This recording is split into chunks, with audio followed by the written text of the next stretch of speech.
Bible. Leviticus 19:2. Speak unto the congregation of the children of Israel, and say unto them, Ye shall be holy, for I, the Most High, your power, am holy. Exodus chapter 18, verse 20. And thou shalt teach them ordinances and law, and shalt shew them the way therein they must walk. Must walk. Must means you don't have a choice. Must. Must means there isn't any other way. You must walk this way. Ain't no two ways about it. You must. And the word that they must do.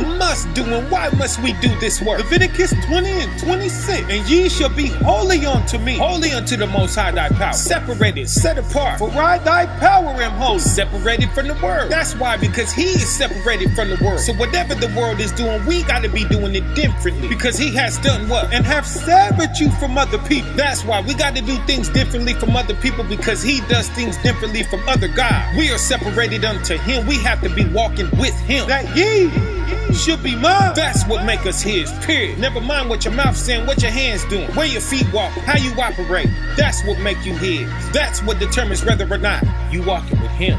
Said I'm walking with you, I ain't wasting no time. Both feet in, I'ma fall in line. I would never cross you, never in a lifetime. Happy that I found you, you're so divine. Said I'm walking with you, I ain't wasting no time. Both feet in, I'ma fall in line. I would never cross you, never in a lifetime. Happy that I found you, you're so divine.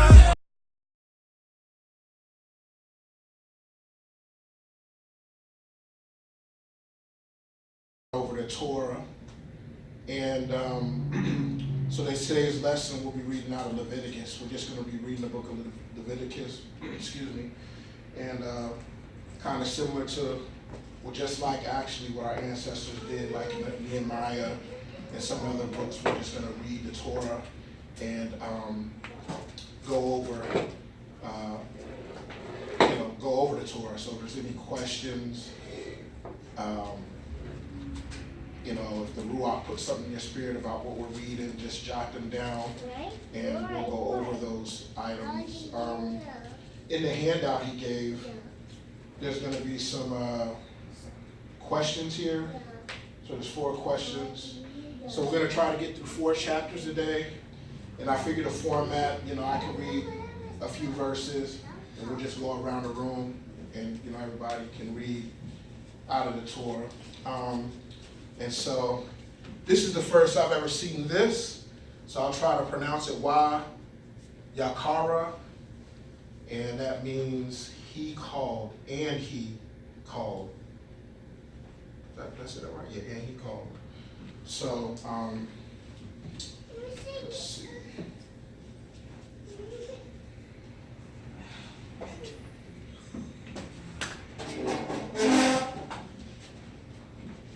I guess a little background about Leviticus. At this point, the children of Israel, Moses, they're in the wilderness. God delivered them from the house of bondage. They're delivered from Egypt. And so,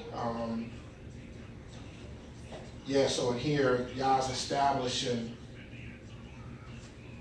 certain law, statute, commandments as it relates to giving offerings. And so, he's speaking to the Levites. So, he's giving his statutes and ordinance on how to sacrifice. And man, when I started reading this, Yah's very specific about what he wants and how he wants it. And obviously there's a purpose and why, he's having them do certain things. So I'm going to be reading, my sister brought me this Bible. I don't know how to pronounce it. This is the Berean. So the wording is a little bit different. I'm not coming out of the King James Version, but I'll read down to verse 12, and then I guess, Angela, I'll pass it on to you, and then we'll read a certain number of verses, and we'll come down the line, and then just come back to me. All right? Hallelujah. May Yah bless you reading of his word. Thank you, Yah. We pray that you increase our faith, Father, as we hear your word. And Yahuwah called Moses and spoke to him from the tent of meeting, saying, Speak to the children of Israel and say to them, when any of you brings an offering to Yahuwah, you bring your offering of the livestock of the herd of the flock. If his offering is a burnt offering of the herd, let him bring a male, a perfect one. Let him take it at the door of the tent of meeting for his acceptance before Yahuwah. And he shall lay his hand on the head of the burnt offering, and it shall be accepted on his behalf to make atonement for him. And he shall slaughter the bull before Yahuwah, and the sons of Aaron. The priest shall bring the blood and sprinkle the blood all around the altar, which is at the door of the tent of meeting. And he shall skin the burnt offering and cut it into pieces. And the sons of Aaron, the priest, shall put fire on the altar and lay the wood in order on the fire.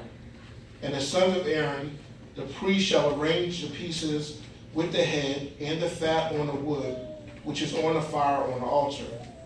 But its entrails and its legs he washes with water. And the priest shall burn all of it on the altar as a burnt offering, an offering made by fire, a sweet fragrance to Yahuwah. And if his offering is from the flock, from the sheep, or from goats, as a burnt offering, let him bring a male, a perfect one, and he shall slaughter it on the north side of the altar before Yahuwah. And the sons of Aaron, the priest, shall sprinkle its blood on the altar all around. And he shall cut it into pieces with its head and its fat. And the priest shall arrange them on a wood which is on the fire of the altar. And as a visual reference, I had this book, and I wanted to know more when I got into the Old Testament about, the tabernacle. That was just kind of like an odd thing coming, when you're just studying the New Testament. And I thought this book had some great visuals on, or renderings of what this scene looked like back then. So they're by Mount Sinai, and you have all the 12 tribes positioned around the tabernacle. And so I was going to pass this around. I meant to do this in the beginning, but in reading through it, it has some great information. Now, this isn't, I was reading through this, and some of the stuff in there was like, Gentiles telling our history, so you catch on some of that stuff. But the imagery is powerful. I know when I was younger, and you watched the Ten Commandments, and you saw that pillar of fire and how it was shielding the children of Israel. I was just in awe about that, when I saw that. And so this book shows some of that. One of the interesting facts in that is that the tabernacle, the way it was positioned, God is strategic about everything and how he placed the tribes. But according to this, and I didn't fact check this, so if I'm wrong, please correct me. Because like I said, this wasn't written by us. Around the tabernacle, the Levites, their camp was positioned around the tabernacle in a circle. And some of the reasons for that, it was to protect anybody trying to come to the house that wasn't authorized to, or to go in a tent to hurt themselves. They also had armed guards that were protecting the tabernacle. And so, in a sense, they were the first line of protection. So I thought that was pretty neat. But I left off at verse 13.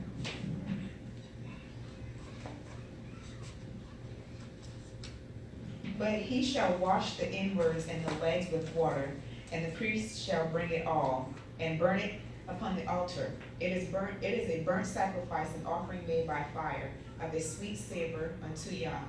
And if the burnt sacrifice for his offering to Yah be of fowls, then he shall bring his offering of turtle doves or of young pigeons.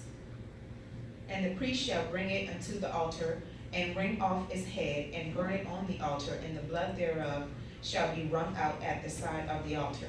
And he shall pluck away his crop with his feathers, and cast it aside the altar in the east part by the place of the ashes.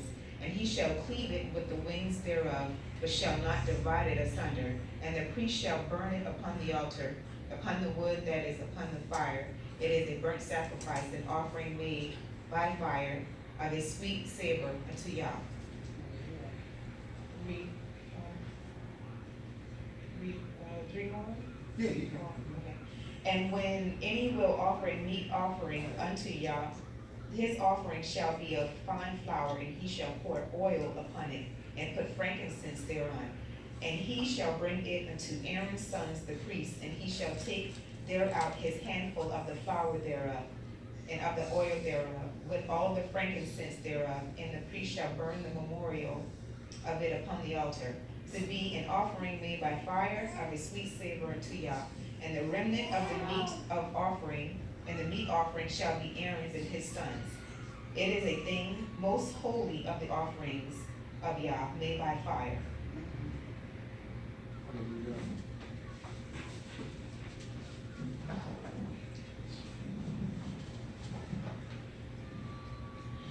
And if you bring as an offering a grain of faring baked in the oven, it shall be unleavened cakes of fine flour mixed with oil, or unleavened wafers anointed with oil. But if your offering is a grain offering baked in a pan, it shall be a fine flour, unleavened mixed with oil. You shall break it in pieces and pour oil on it. It is a grain offering.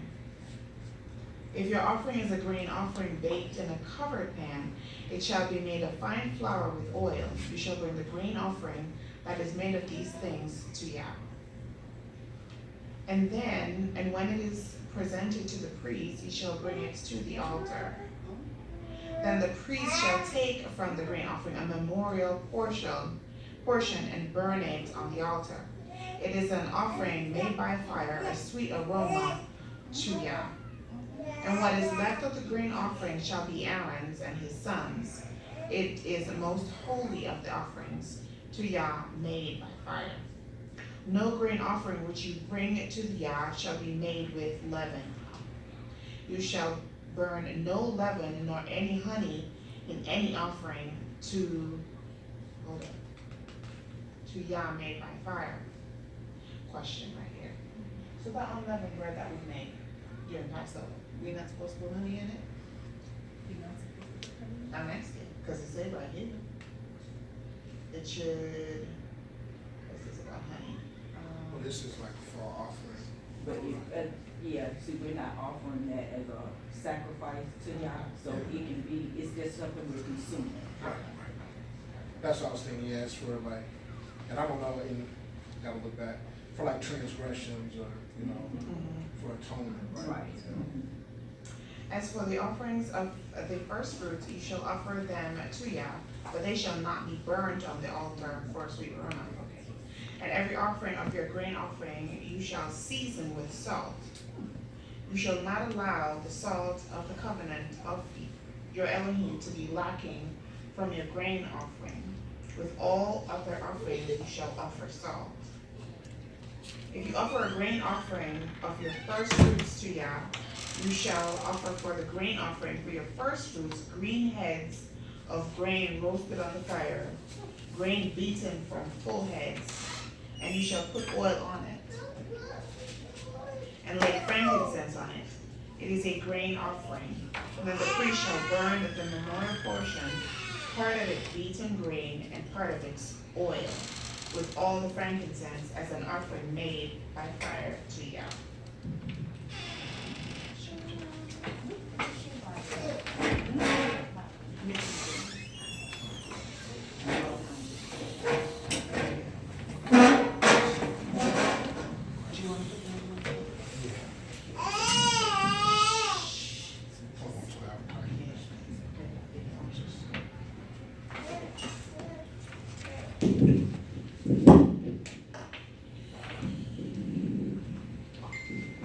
And if his oblation be a sacrifice of peace offering, if he offer it of the herd, whether it be a male or female, he shall offer it without blemish before Yah.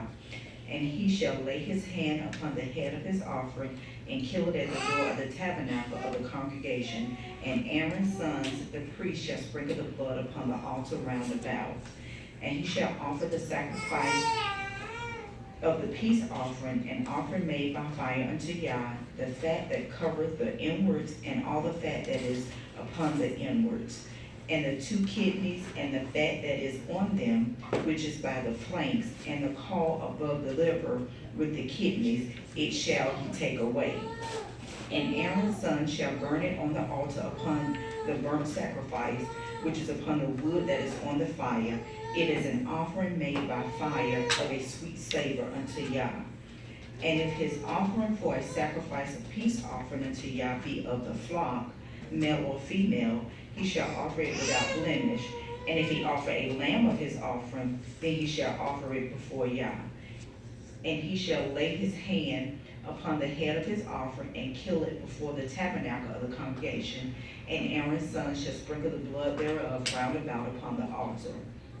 And he shall offer of the sacrifice of the peace offering, an offering made by fire unto Yah, the fat thereof, and the whole rump, and it shall he take off hard by the backbone, and the fat that covereth the inwards, and all the fat that is upon the inwards, and the 2 kidneys, and the fat that is upon them, which is by the flanks, and the caul above the liver, with the kidneys, it shall he take away. And the priest shall burn it upon the altar, and it is the food of the offering made by fire unto Yah. And if his offering be of a goat, then he shall offer it before Yah.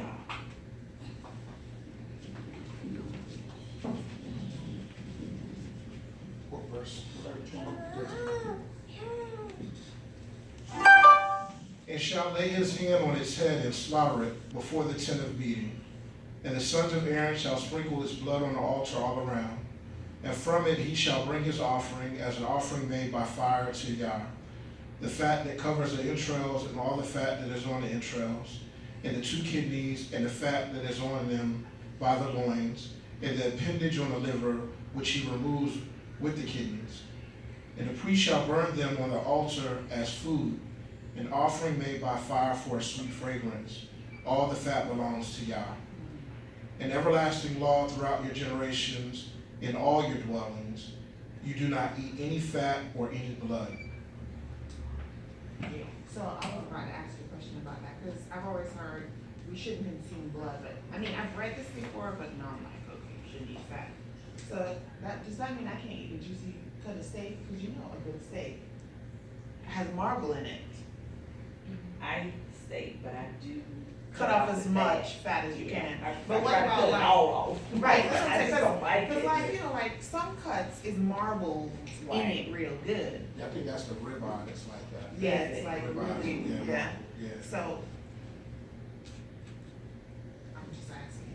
Now that What I y'all don't think? know, cause I do eat ribeye, so I don't know. Are we supposed to? Right. Well, I was speaking to Obadiah, and he said it's not to be eaten.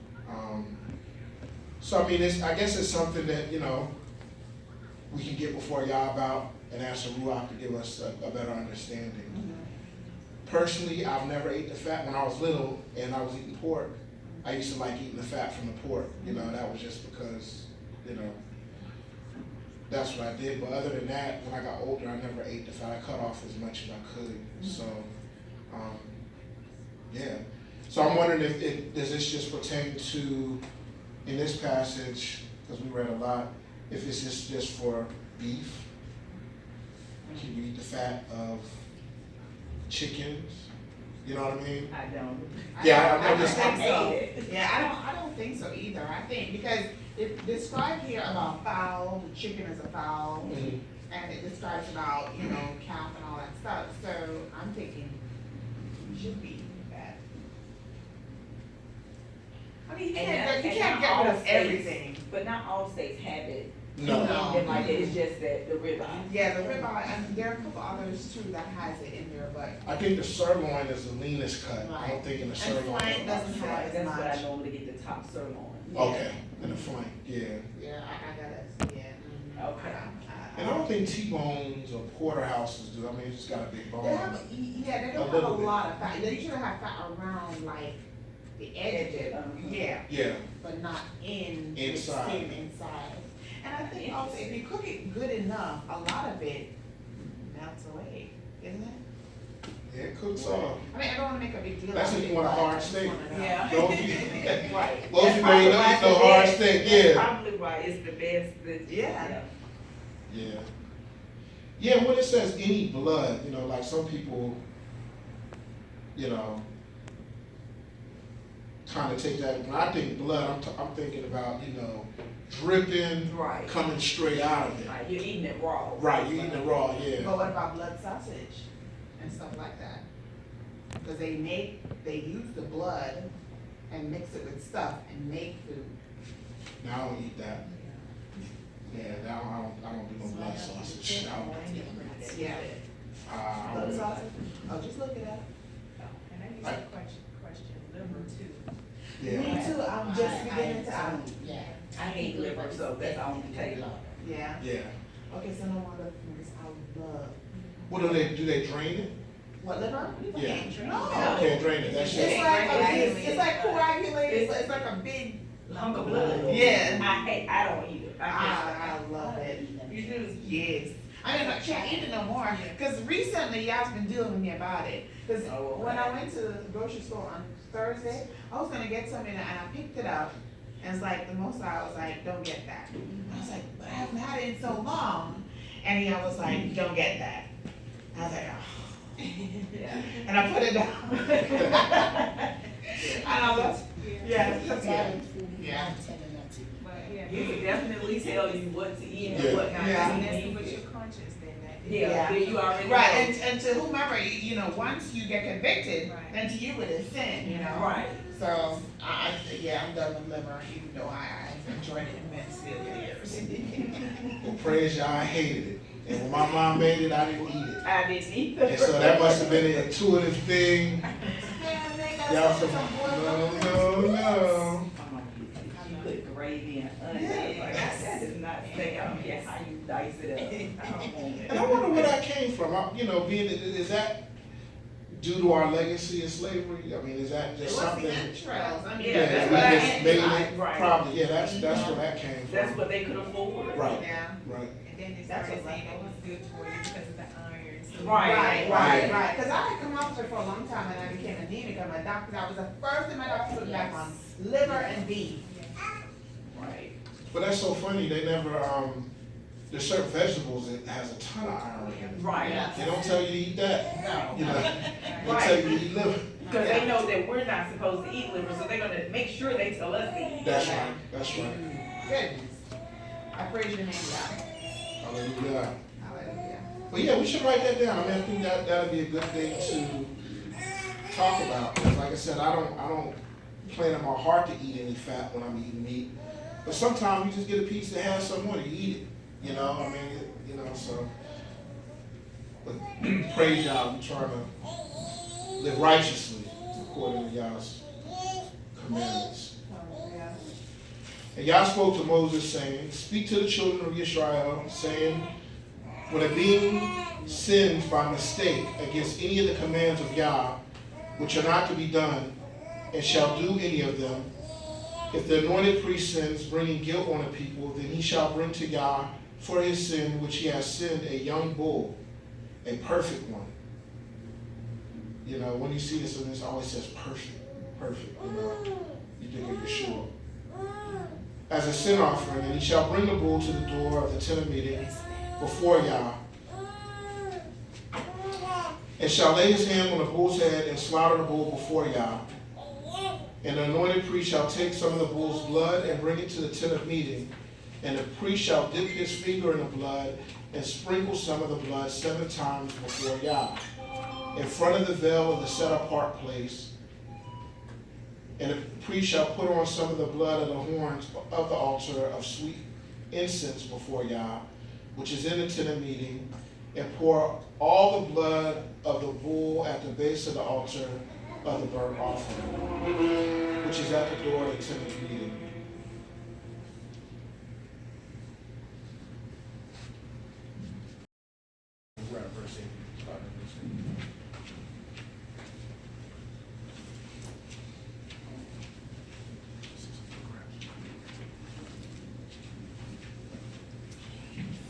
And he shall take off from it all the fat of the bullock for the sin offering, the fat that covereth the inwards and all the fat that is upon the inwards, and the 2 kidneys, and the fat that is upon them, which is by the flanks and the caul above the liver with the kidneys, it shall he take away, as it was taken off from the bullock of the sacrifice of peace offerings. And the priest shall burn them upon the altar of the burnt offerings, in the skin of the bullock, and all his flesh, with his head, and with his legs, and his inwards, and his dung.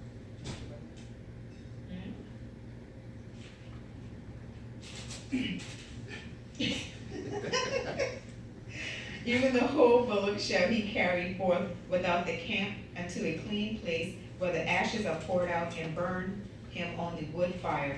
Where the ashes are poured out, shall he be burned.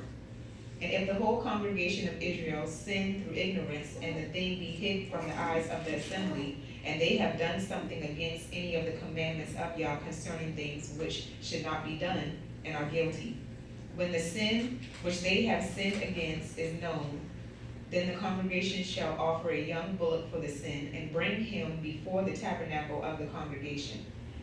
And the elders of the congregation shall lay their hands upon the head of the bullock before Yah, and the bullock shall be killed before Yah.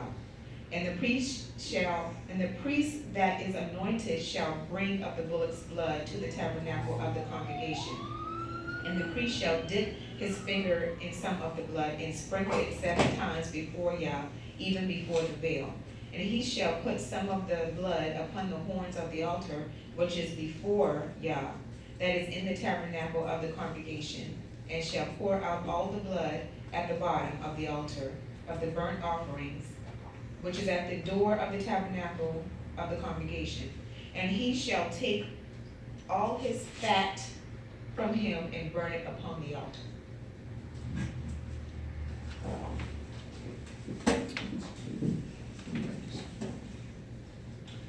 And he shall take, and he shall do with the bullock as he did with the bullock for a sin offering, so shall he do with this. And the priest shall make an atonement for them, and it shall be forgiven them. And if he shall carry forth the bullock without the camp, and burn him as he burned the first bullock, it is a sin offering for the congregation.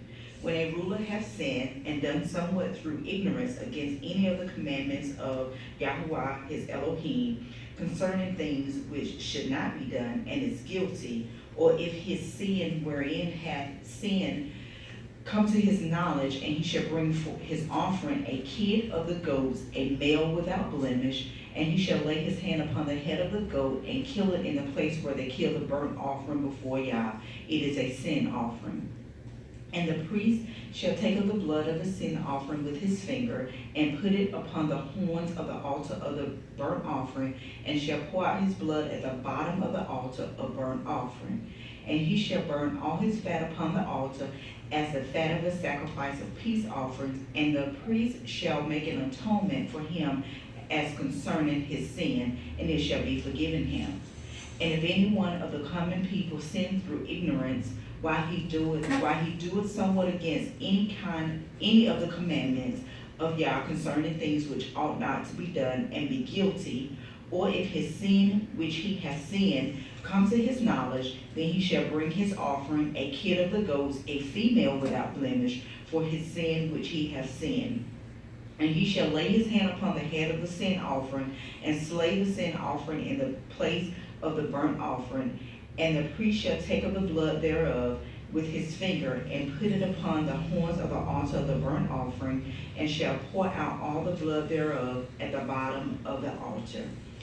And he shall take away all the fat thereof, as the fat is taken away from off the sacrifice of peace offerings, and the priest shall burn it upon the altar for a sweet savor unto Yah, and the priest shall make an atonement for him, and it shall be forgiven him. And if he bring a lamb for a sin offering, he shall bring it a female without blemish. And he shall lay his hand upon the head of the sin offering, and slay it for a sin offering in the place where they kill the burnt offering. And the priest shall take of the blood of the sin offering with his finger, and put it upon the horns of the altar of the burnt offering, and he shall pour out all the blood thereof at the bottom of the altar. And he shall take away all the fat thereof, as the fat of the lamb is taken away away from the sacrifice of the peace offerings, and the priest shall burn them upon the altar according to the offerings made by fire unto Yah. And the priest shall make an atonement for his sin that he hath committed, and it shall be forgiven him. Hallelujah. Hallelujah. Yeah, I was just thinking when I was reading this, it's like, you know, I remember when I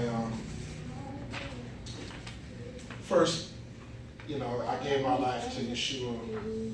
And it was just like, I knew it was a Ruach. Well, at the time I didn't know it was a Ruach, but I was praying and I would ask, Lord, you know,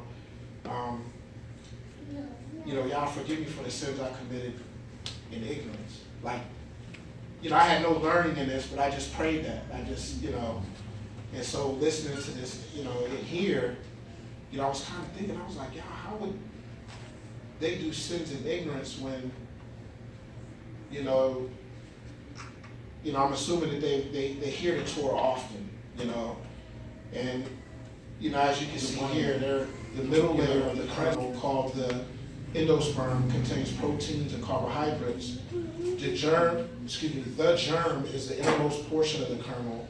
It is a rich source of unsaturated fat, B vitamins, antioxidants, and phytochemicals.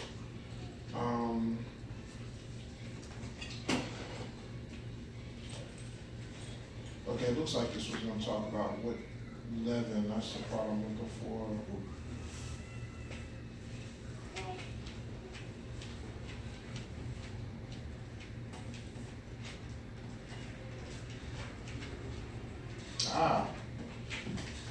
So self-rising flour should be only used when a recipe calls for a self-rising flour, because salt and baking powder, which is a leavening agent, have been added and distributed evenly through the flour.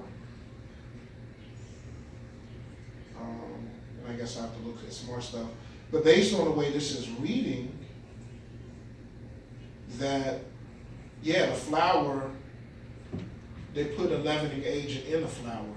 So some flour is leavened, others is not leavened. Yeah.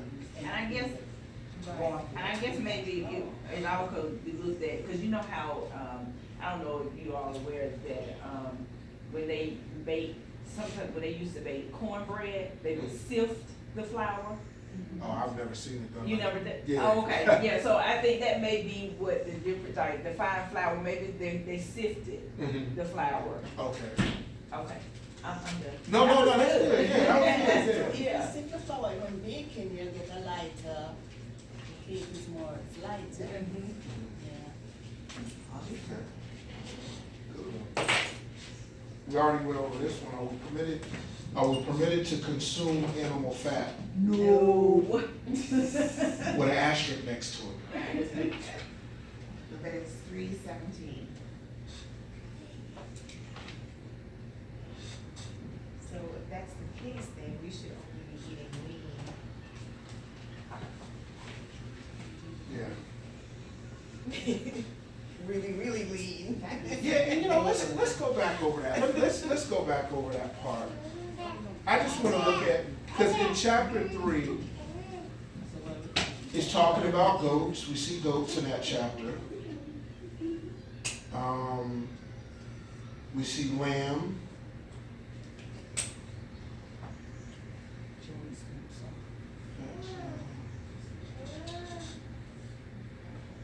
Goat. And I think it has, I think bullock is the other one. Which person? Well, I'm just, chapter 3. So I'm looking at the verses before where Yah said, do not eat any fat or any blood. And I'm looking at the animals that they're talking about in the preceding verses. So that was my question. Not trying to, get over where I can eat fat, but just to make sure I'm understanding what Yah is saying. So in the previous scriptures, he's talking about certain animals.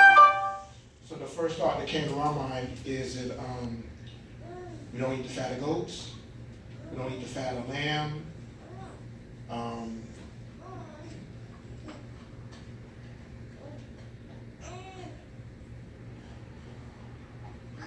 me go even further.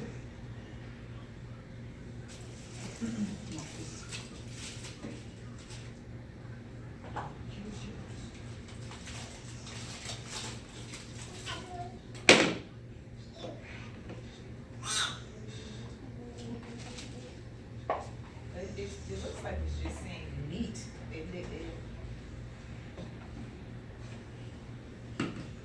You do not eat any fat or any blood.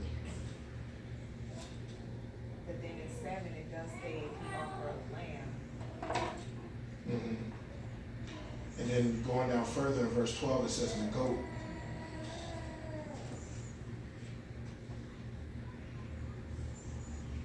And lamb is very fatty. Yes, It Yeah. is.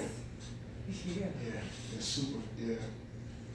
I And think even when you cook it, I cut as much fat as well. And you know, you get a piece in there that got fat on it that you eat. Mercy. I think we shouldn't go out And that of lamb be our right, way too. to eat fat, Right. but to trim it away as much as you can and make sure it's cooked enough to, you know. Right. They need to trim meat too much, it's dry. And you got it, the way they had it up there, you trim the actual meat away. Yeah. Right.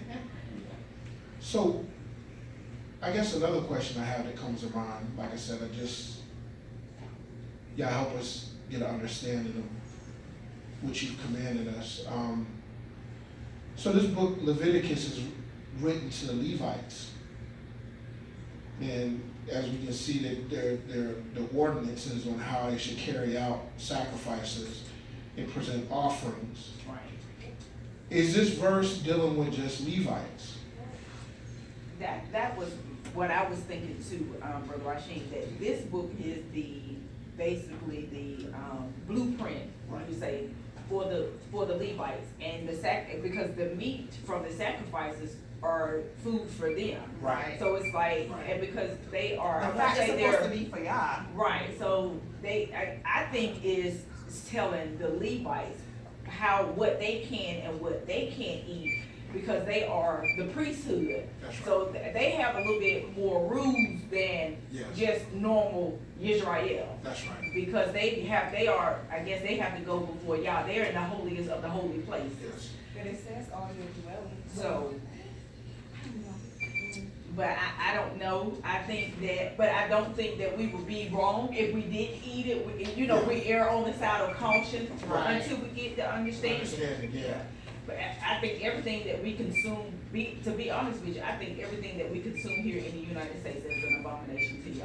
I think they put something in everything Yes. that is an abomination to him. So I think he will, like he did, Sister Nicola, he will let us know when we're consuming something that is outside of him. That's right. Yeah, Friday, I had bought some lunch and someone was ordering some wings from Wing Zone. So I ordered some and it came with a drink. It was made by Brisk. It was fruit punch. So I got it. I thought it was gonna be like a fountain drink, but it came in a bottle. So it came and I'm eating my food and I look at this drink and I look on the back and it says 1% juice. And I'm like, what? This is just a chemical soup. And when you read the back of it, it's just like reading, if you was in chemistry class and you reading compounds. You know what I mean? Like, I was like, what is this? Just all these funny things. Now me, I drank about, I don't know, maybe 4 ounces of it just to wash down what I had, and I threw the rest away. And I'm like, what is this? I mean, you just can't make regular juice. Yeah. I mean, literally 99% of it was synthetic. 1%. Yeah. So. Because when you say it's pure juice, it's still got stuff in there. Yeah. Hey, Boo. So what I'm looking at now, I look at the back, and if it ain't in plain writing, I'd rather eat pure cane sugar versus high fructose corn syrup. So and the least amount of ingredients, the better. The more it has on there. So yeah, we have to be in tune when it comes to eating, because literally the the FDA, they're wicked, and we know that our country is driven by greed and capitalism. I mean, it has some good properties, but for the most part, it's just greed. They just want to make money and they get their cut. But Yeah, so that was a good one. So I think, yeah, after thinking about this more, like I said, this was written to the Levites. You know, this isn't just to the lay people. They're talking to the Levites on how they should present these offerings to Yah. And so I'm gonna keep that on the back burner, because I think when Obadiah gets back, we can talk about this some more. Right. And over the week maybe meditate on that to get a better understanding. And concerning blood in Leviticus 17, it becomes even more specific.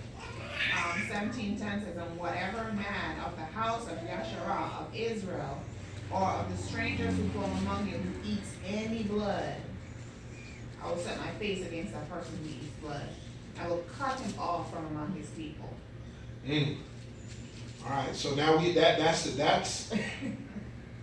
to me that's another ordinance. That isn't, to me that's a separation. So to me that's saying everyone, strangers, homeborn, you can't eat any blood, but he didn't say you can't eat any fat. Right, I didn't see another scripture about Yeah. that. So I think we may have answered the question. I mean that's to me there's a differentiation there. But again, we can, we can go over that, so we can rightly divide the word of truth to get an answer on that. What about the oblation one? Did we answer number one? What does the meat oblation offering remind you of? Let me find that. I didn't see that. Does anybody have the answer for that from the scriptures?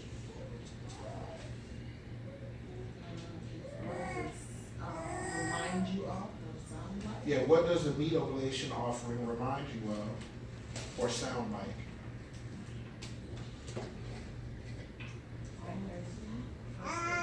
Yeah. In chapter 1.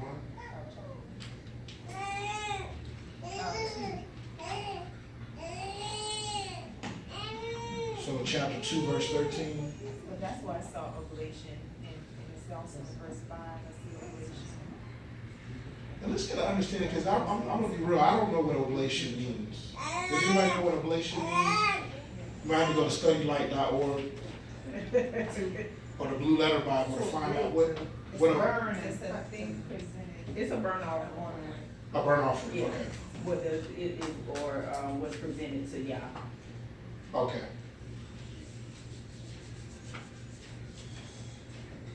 So what does a burnt meat offering presented to Yah remind you of? Or sound like?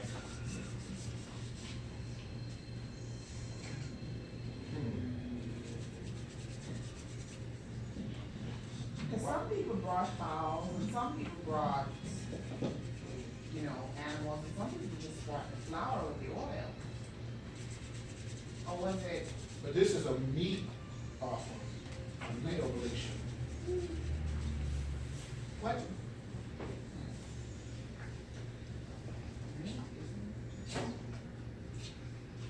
Because I'm thinking to myself, well, it doesn't remind me of Yahusha because he was never burnt. He wasn't. So that doesn't come to mind. And I would have said Abraham and Isaac, but he wasn't burnt, but he would have been a meat offering. Right. Mm-hmm. And then we burned the leftover lamb at Passover. Yeah. But it's not, I don't know if that's necessarily an offering, it's just. Yeah. Right. I don't know. I think you might be onto something though. Yeah, because in Exodus, let's go to Exodus 12, chapter 12. And he says you burn it all, burn all the lamb. Would that be considered oblation to Yah? If it's, if Passover is the pretext? I mean, that's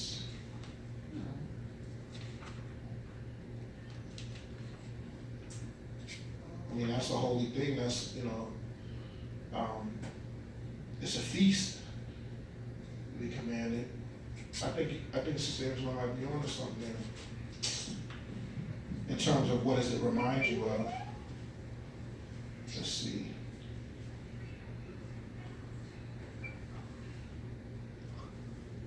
here's another precept. Listen to this. I'll just read some of it. Yeah, I think it does.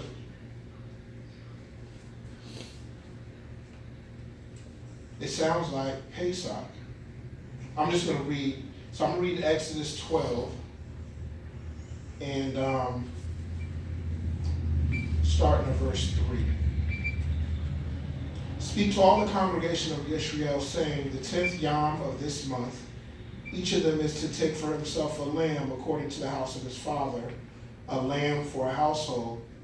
And if the household is too small for the lamb, let him and his neighbor next to his house take it according to the number of beings, according to each man's need. You make your count for the lamb. Let the lamb be perfect, 1 year-old male. Take it from the sheep or the goats, and you shall keep it unto the 14th day of the same month.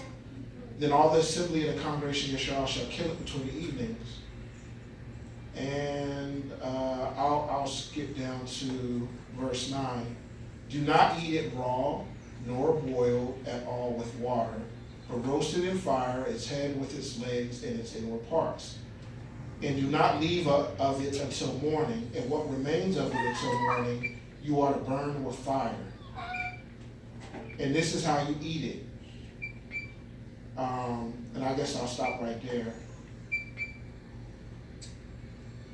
And I have one too. I just looked it up online. It was saying, and I think this goes with what Sister Andrew was saying too, that the meat offering is the offering of a living sacrifice. It's also the kind of sacrifice that Yeshua gave when he. Oh, so it does relate to Yeshua. It does. So it's a living sacrifice. Right.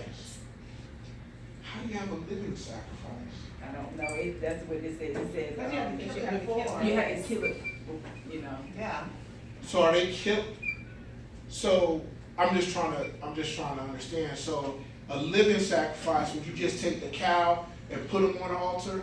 No, you have to kill it first and bring Yeah, the you kill her, blood. but they're saying that you're bringing a living sacrifice. Oh, okay. All right. Just like Yeshua. So it's not dead? No, it's not dead. It's Gotcha. a sacrifice that is not dead. It's a living sacrifice being brought to Yah.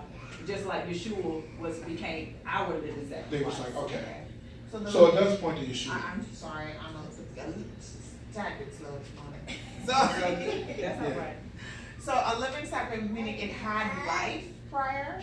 Yeah, you can't can't bring bring anything anything dead and Okay. then sacrifice. Okay. Yeah. So bring it alive to Yah and then kill it there, drink the blood there and sacrifice it. Yeah. That's what's called a living sacrifice. Okay. Yeah. So the bread and all that stuff ain't no living sacrifice. Right. Just the blood. Just the meat offering is Okay. considered the living sacrifice. But now we are the living Right. sacrifice. We don't sacrifice. Right. Hallelujah. Right. Thank you, guys. So this came to mind. Here's another precept. So Cain and Abel. So a lot of people say, well, you know, the law was given on Mount Sinai, but we know that's not the truth. That Yah established his law well before that. And Cain and Abel was a precept because of how he responded. Let's pull that up. Let's pull that up. That's in Genesis. And for all you Bible scholars out there that know it right off the bat. Yeah. But yeah, y'all told him, he's like, look, you know what to bring me and how to bring it. You know, do it and I'll accept it. But this is to what you were saying, love, about. You talking about the sacrifices that they brought? Yeah, the sacrifice. Okay. Chapter 4. You want to read it, sir? You got a microphone over there? No, Oh, that's right. that's all right. I read. Okay. Let's see. And in the process of time, it came to pass that Cain brought of the fruit of the ground an offering unto Yah. And Abel he also brought of the firstlings of his flock and of the fat thereof. And Yahuwah had respect unto Abel and to his offering, but unto Cain and to his offering he had no respect. And Cain was very wroth, and his countenance fell. And Yah said unto Cain, Why art thou wroth, and why is thy countenance fallen? If thou doest well, shalt thou not be accepted? And if thou doest not well, sin lieth at the door, and until thee shall be his desire, and thou shalt rule over him. Mercy. Hallelujah. So here's the precept. So to answer your question with living and non-living, and me too, you know, Cain brought something that wasn't living and tried to present it before Yah. He's like, no, that's not what I want. So I mean, but like he says, Abel brought the firstling of his flock and presented to Yah, and Yah accepted it. Well, I think with this one, with Cain and Abel, wasn't Cain one was a herder and one was a farmer? Yeah. And so. Well, hold on, let's read that. See. Yeah, Abel was the herdsman. Yeah, keeper of the sheep. And Cain was the tiller of the ground. So he was a farmer. Yeah. His wasn't accepted because he didn't bring Yah his first fruit. He waited until after his crop came up and he saw a good harvest. Then he gave him out of the second harvest. Okay. He didn't bring up the first. He wanted to make sure that it was going to be good for him. Mm-hmm. And when he saw it was good for him, then he tried to bring Yah his second best. So that's why he wasn't. But not to challenge you, sis. I'm just asking. So in the script, where is that? It's in the law books. In the law. Okay, in the law books. Yeah. Okay. And also, I don't think he had any. And this is not. He didn't have any animals. Okay. Because Abel was the herdsman. Gotcha. You know, that'll be a good one, because I was always under the understanding, because a lot of times, you know, the argument, you know, for the apologetics out there that want to attack what we believe in, they said, look, the law of Yah was given through Moses, you know what I mean? So what about before that? So they act like the laws of Yah didn't exist before because it doesn't plainly say it. Right. You know what I'm saying? How did they know? Yeah. Because still, even with Abel's sacrifice, he still did it the right way. I think what you're saying is correct. You know what I mean? If it's in the sacred book, because I believe in the pseudepigraphers, the majority of them, because I believe that they do confirm what the Torah says. But also, I think too, Yah spoke to Adam and gave him how to present an offering and a sacrifice to Yah, because then there was no atonement for sin. You know, I mean, Yeshua wasn't here yet, you know, in the flesh. So how did you atone for sin before that? Before, you know, the law was given to Moses. I mean, I think before They did have atonement when he had to clothe them. That was atonement. When he slayed the lamb in the garden. To clothe them. yeah, but I'm saying, but my point is, they still knew what to do. That's my point. And They knew before it they was good. sinned, Yeah. before Adam and Eve sinned, there was no need for atonement. Right. Because there was no sin. But Yah still gave them how. He told him how to keep the garden. Yes. He didn't wake up knowing, oh, this is how I do this. No, Yah gave him instructions. Yeah. So the instructions have always been there since the beginning of time. Those instructions have been there. Right. So yeah, I'm with you. I don't know why they continue to say the law of Moses, the law, and Moses didn't have a law. Right. It was the laws given to Moses by Yah. Yeah, instructions. So Adam passed it down. It was oral, and they kept passing it down. You know. Yeah. So that right there, I still think, and I guess looking into this more now that we're reading Leviticus and how Yah is telling the Levites, the priests, to present the offerings and sacrifices to him, you know, I have to study and see if this is a precept here that Abel knew what to do. He had the same law that was presented to the Levites of what to bring, you know.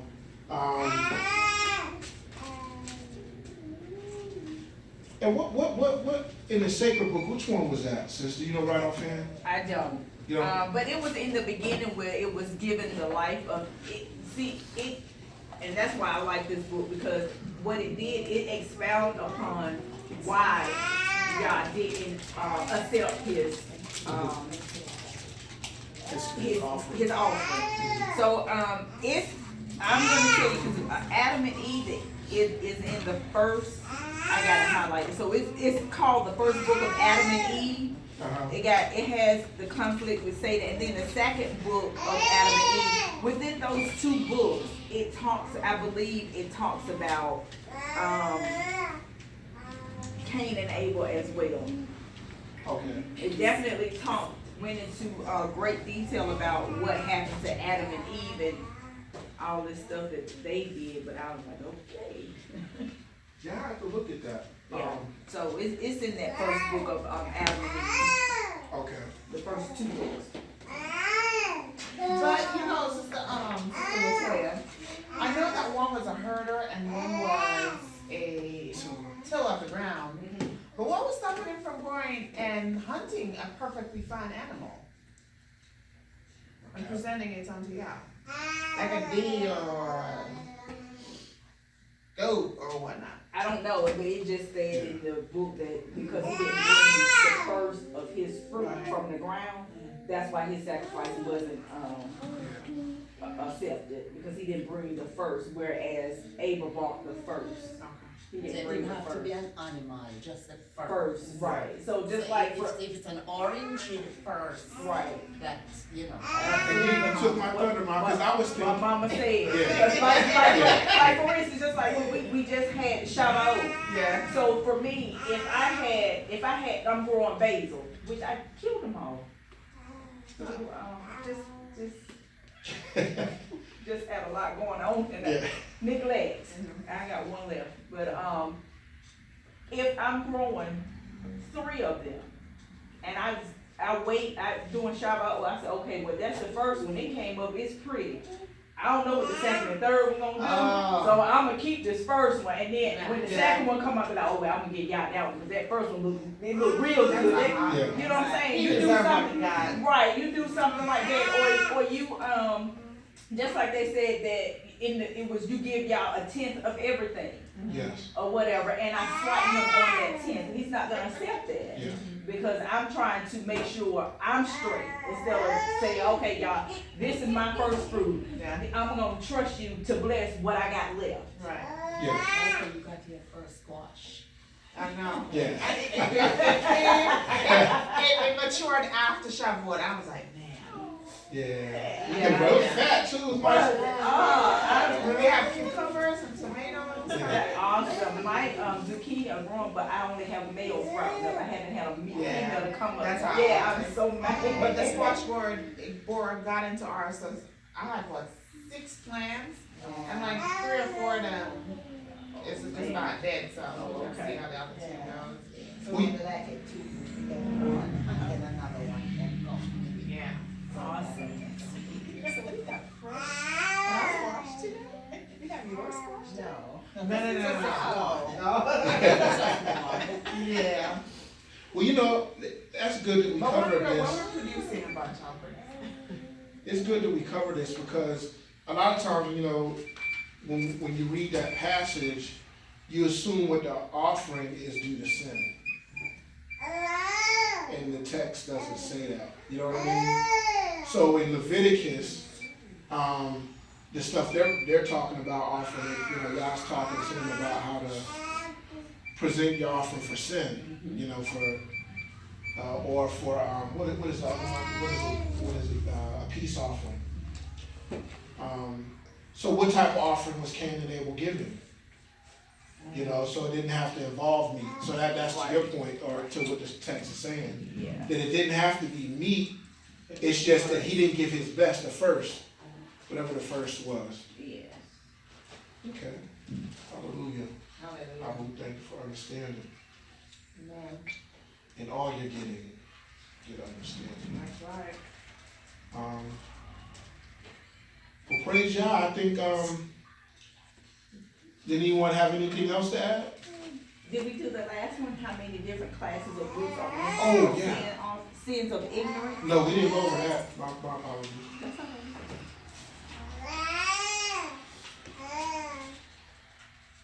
How many different classes or groups are mentioned for sins of ignorance? Different classes.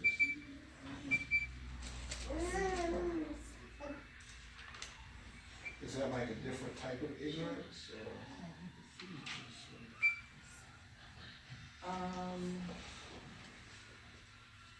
It said, let's see. It talked about one person sinning through ignorance. It talked about the whole congregation sinning through ignorance, what to do if the whole congregation sin versus one person. Okay. That's all I saw. Did you all see anything else?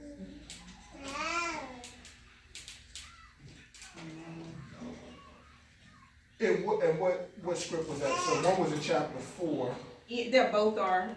Chapter 4, verse 2 starts to talk about if a soul shall sin through ignorance against any of the commandments of Yah, and what to do. And then verse 13 said, and if the whole congregation of Israel sinned through ignorance, and what to do with that one. Okay. Hallelujah. I believe Sister Toya got it. Oh, I'm sorry, it's another one. Any other common people, if any other common people sin through ignorance, that's 27. Verse 27. Okay, so yeah. Like 3 different classes of, Yeah, so 27 says, if any being of the people of the land, so he's talking about Israelites. Chapter what is, verse what is that? Chapter 4, verse 27. 27? Anyone to common people sin unintentionally. See, yours says common people, so I'm thinking common means of the Commonwealth of Israel. But it specifies Israel in 13. so is it talking about the people who were dwelling amongst us who were not Israelites? So we had people dwelling amongst us who were not Israelites. So is it talking about, are they considered what you call the common people? I guess so, because what I'm reading out here is the Basora Okay. Yahusha. So it puts, the wording is different. So it uses the sacred names, and the translation is a little bit different. But in yours, in the King James, or the variation of it is saying common. Yes, the common people. So that must mean the stranger, or no? I agree. I said The stranger. The stranger. Yeah, among us. Yeah, it has to be.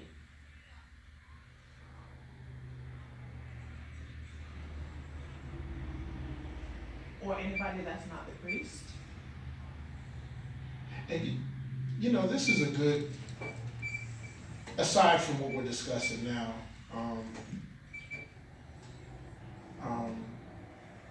with this, because and I don't know why this is coming to mind, I'm just going to bring it up, this came to mind. So again, with the apologetics, the Christian apologists, and how they attack what we believe, they make it seem like, well, of course they're against the law, period. A lot of them think that the law doesn't exist anymore. For whatever reason, to me, I think, some even don't even think the 10 Commandments apply anymore. Yeah, some do. I'm like, Crazy. how do you go there? You know what I mean? This is Yah speaking. We ain't talking, this ain't coming from a prophet. This is the hand of God, or excuse me, the hand of Yah wrote the 10. So I was like, I don't get that to me, but for those that try to be a little more slick and be in between, okay, so say, you're the chosen, you're Israelites, you have to follow the law, but we're not Israelites, we don't have to follow the law. That distinction I don't get, because of the precepts in Exodus 12 talking about for the homeborn and the stranger, there's one law. Here, it's saying, look, these people that are in the land, they said, this is what you got to do. You know what I'm saying? So the law applies to all of them. That was just a thought, that just came to my mind. And there's another scripture that hits it dead on about that if you, you gotta follow what Israel does, period, point blank. There's no differentiation, you know what I mean? The customs of law, statutes, and commandments, they have to follow, if you're in the land. But yeah, I'm sorry. That was just, I was just thinking out loud when I read that particular passage. So we decided there's 3 groupings. So 1 was for the individual, if they do sin by ignorance. 2 is for a group. Was that it? The whole congregation of Israel. The whole congregation of Israel. And then So 12 22 tribes. says when a ruler, You said which? 22 says when a ruler. Sins by mistake. Okay, so that's another classification. Sure is. Somebody writing those down? Yeah, you said 25. 22. 4 and 22.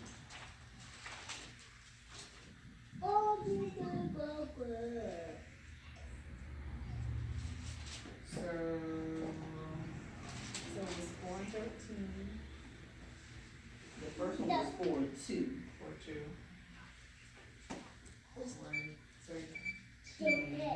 Oh, then there's one 4 and 3. So if an anointed priest sins, no, that. But that's not an ignorance, though. Sorry about that. Sorry. No, I think that does. So let me read it. 4 and 2. Speak to the children of Israel, saying, when a being sins by mistake against any of the commandments of Yahuwah, which are not to be done, and shall do any of them, if the anointed priest sins, bringing guilt on a people, so I think there's 2 classifications there, right? But is it unintentional? Then he shall bring in your sins and his sin in full performance shall bring forward.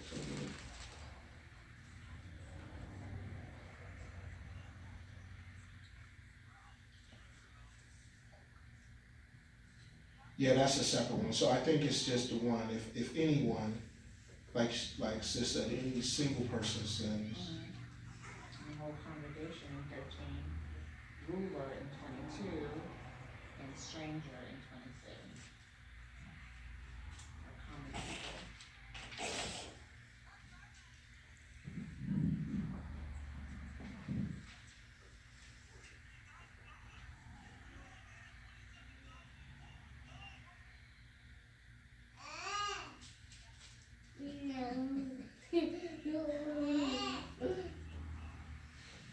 Hallelujah. For the word. I think we got it. So all of them rested in chapter 4. There was none in any other chapters. Oh, damn.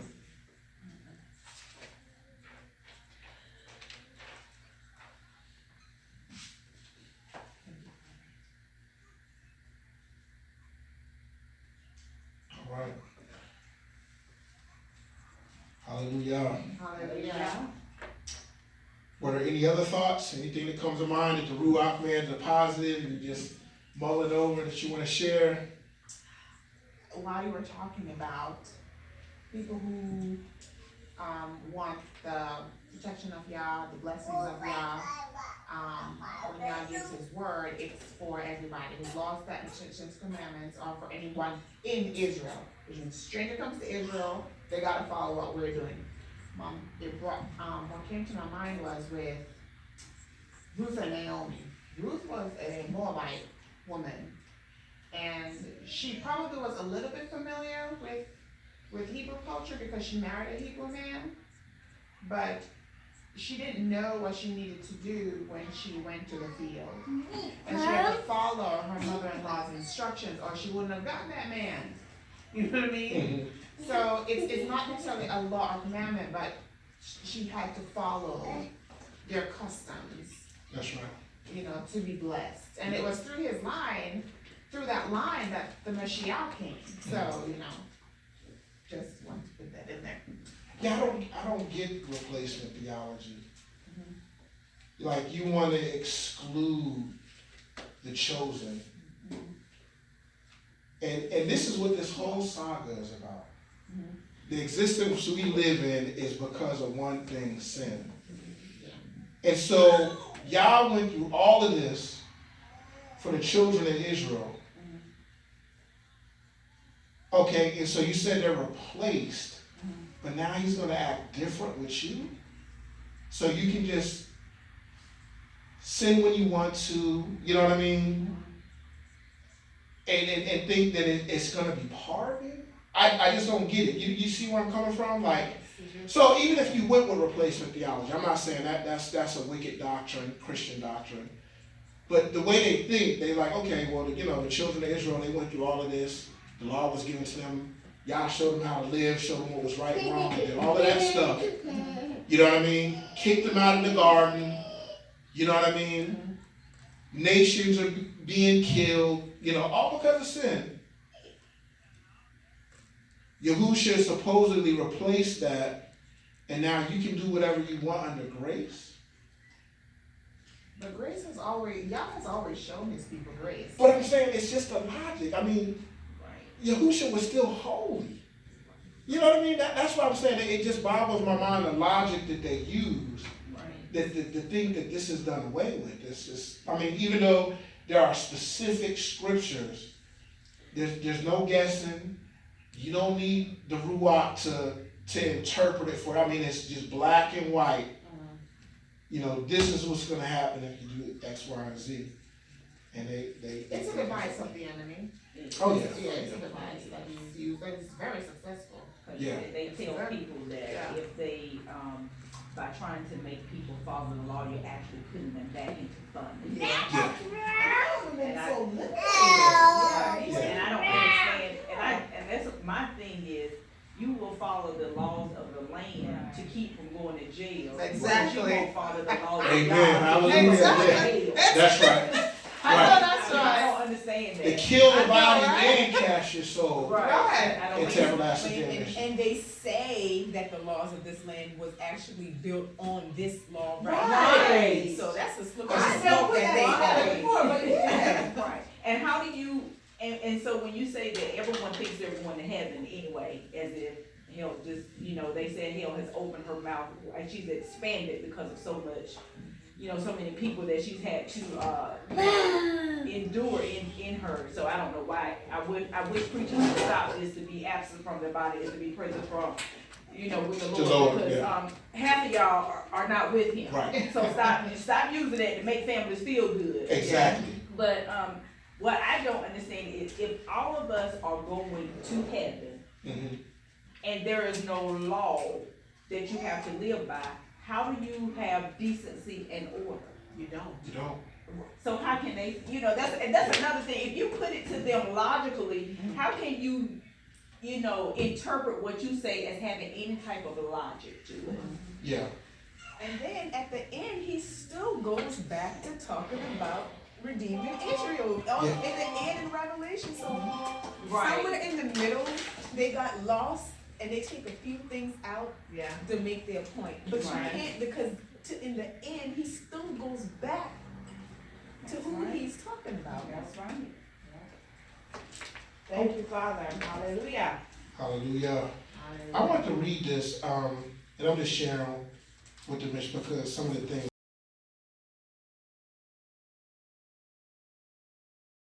Matthew chapter 7, verse 21. And this is just something that I've been meditating on. Not everyone that saith unto me, Yah, Yah, shall enter into the kingdom of heaven, but he that doeth the will of my Father which is in heaven. Many will say to me in that day, Yah, Yah, have we not prophesied in thy name, and in thy name have cast out devils, in thy name done many wonderful works. And then will I profess unto them, I never knew you. Depart from me, ye that work iniquity. And the part that the Holy Spirit had me focus on is